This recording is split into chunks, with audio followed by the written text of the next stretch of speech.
Welcome to this Book Distilled Explainer.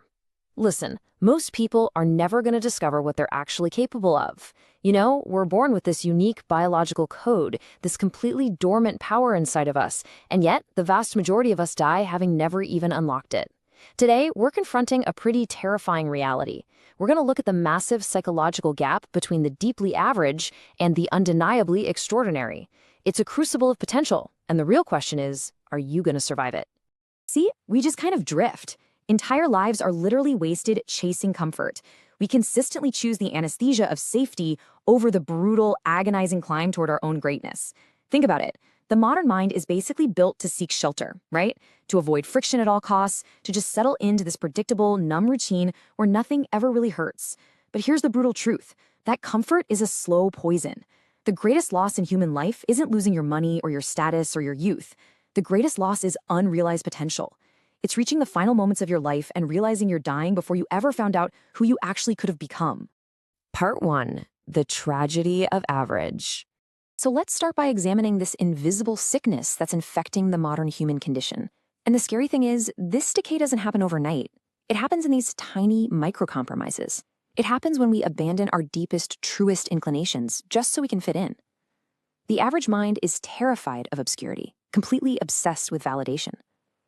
People just bounce from one shallow pursuit to another, completely ignoring the unique primal inclination that was buried inside them at birth.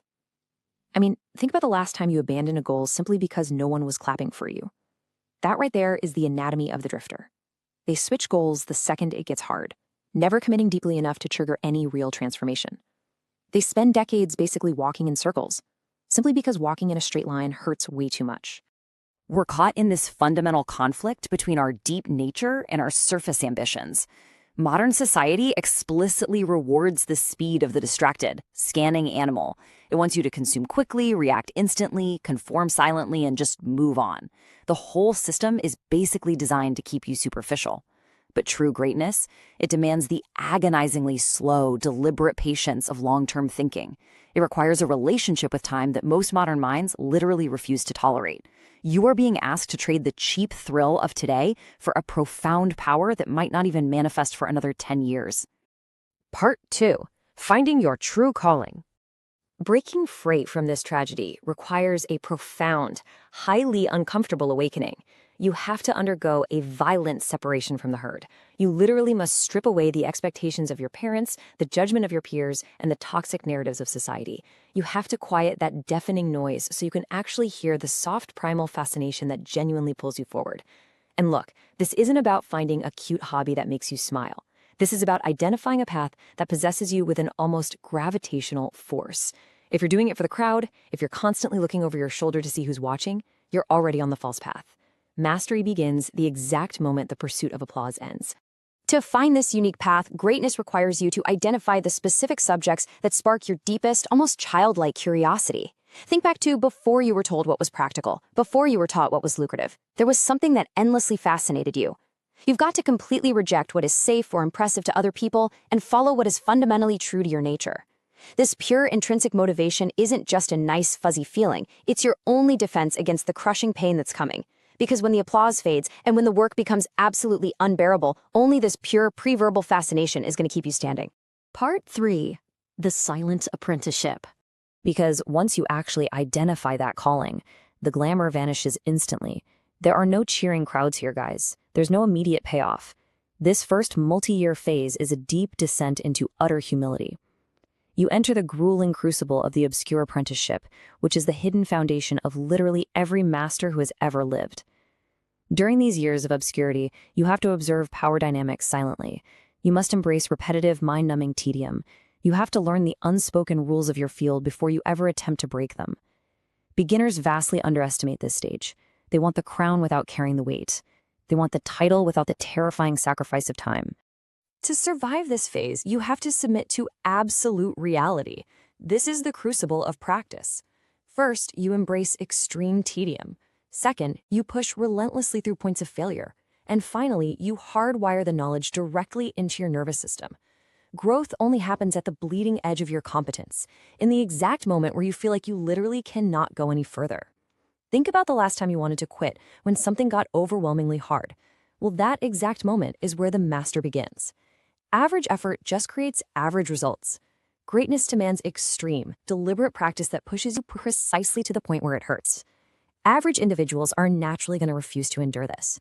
But the master, they keep pushing into the dark. Part 4.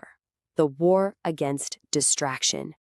Now, during this agonizing process, you aren't just fighting the difficulty of the skill itself. You're actively fighting the greatest destroyer of human potential ever invented: distraction. This is a psychological war against your own environment. You have to continuously contrast the modern compulsion for constant stimulation against the master's mind. The distracted animal craves cheap dopamine. It can't sit still. It demands a new input every 30 seconds. But mastery, it has an absolute requirement for isolated, agonizingly deep concentration. If you can't focus, you can't connect ideas. And if you can't connect ideas, you're never going to reach greatness. You'll just remain fractured, shallow, and ultimately forgotten. To achieve anything extraordinary today, your mind literally must be trained to endure vast stretches of silence and profound boredom.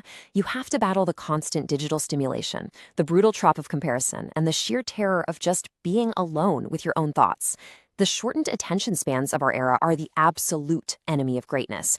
You cannot retreat into the comforting illusions of social media and rapid validation the second your work gets difficult. You can't seek shortcuts when the path inherently demands endurance. You have to sit in the fire. You have to learn to love the boredom, to let it stretch your mind until entirely new connections form. Part 5. The Ultimate Transformation. But here's the thing. If you survive this, if you survive the war against distraction and that internal war against your own lazy nature, something miraculous happens. A terrifying and beautiful rebirth occurs. You don't just become good at something. The person you were actually dies. True mastery is a fundamental, irreversible transformation of human identity and perception. Your brain's architecture physically alters. You stop seeing individual pieces of a problem, and suddenly you sense the complete dynamic of your field with a pre-verbal intuition. The chaotic elements of your craft suddenly align, speaking to you in a language that literally only you can understand.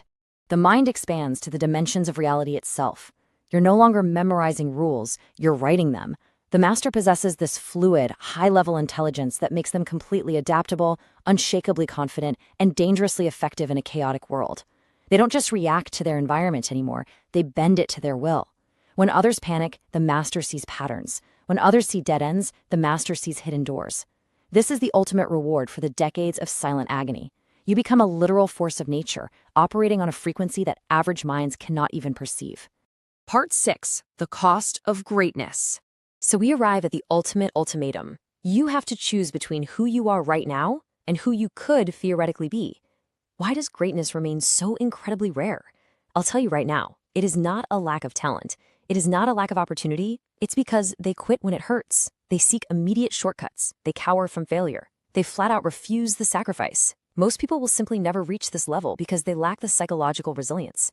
They just can't endure the pain, the obscurity, and the relentless, lonely commitment that greatness extracts as its toll. They want the reward, but they refuse the cost. And the real tragedy? They'll spend the rest of their lives wondering, what if? Now, this explainer really only scratches the surface of the intense psychological architecture detailed in the original book, which you absolutely must read for yourself to truly grasp this transformational journey. You can discover the blueprint by checking out the link in the description below. I want to leave you with this final, highly uncomfortable thought. Potential means absolutely nothing, because everyone has potential. What actually matters is what you become. The world remembers excellence, and it forgets almost everything else. The choice to remain safely average or to walk through the fire and become someone worth remembering is entirely yours.